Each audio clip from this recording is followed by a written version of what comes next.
Добрый день, дорогие телезрители!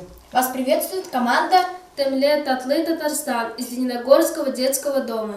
Сегодня Валерий и Данил приготовят казахское национальное блюдо бешбармак.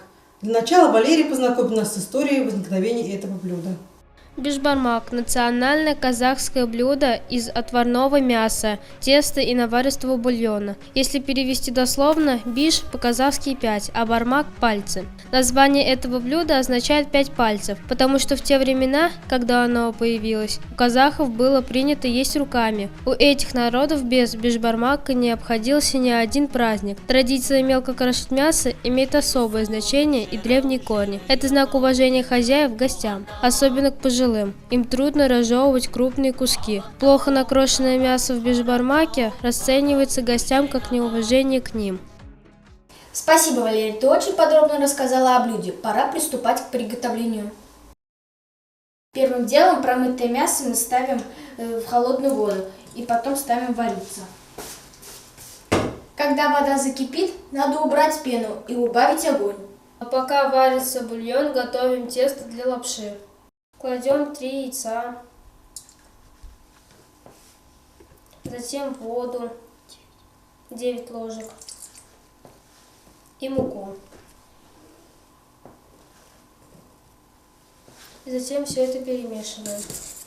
Лера, я знаю, что ты очень интересуешься кулинарией и очень любишь готовить. Да, мне очень нравится готовить. По выходным я готовлю такие блюда, как манник, кастовые и другие. Скажи, а это твое хобби или ты хотела бы в будущем тоже профессионально готовить? Возможно, я бы открыла свое кафе или занималась выпечкой тортов. Ведь профессия повар в наше время стала очень популярной и престижной. Да, это действительно так. Профессия повара очень престижна сейчас.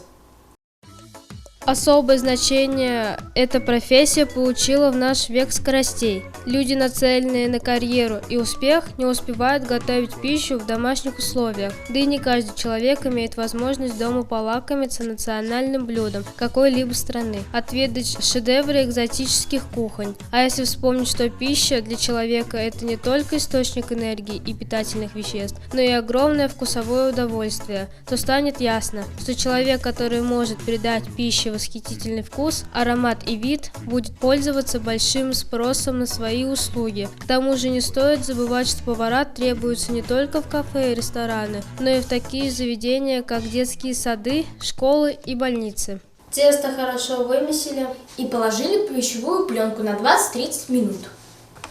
А теперь будем раскатывать лапшу. За час для приготовления кладем лук, перец и лавровый лист.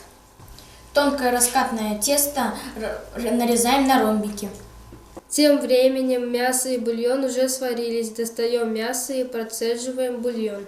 В кастрюлю с бульоном кладем небольшими партиями ромбики и варим 7-8 минут.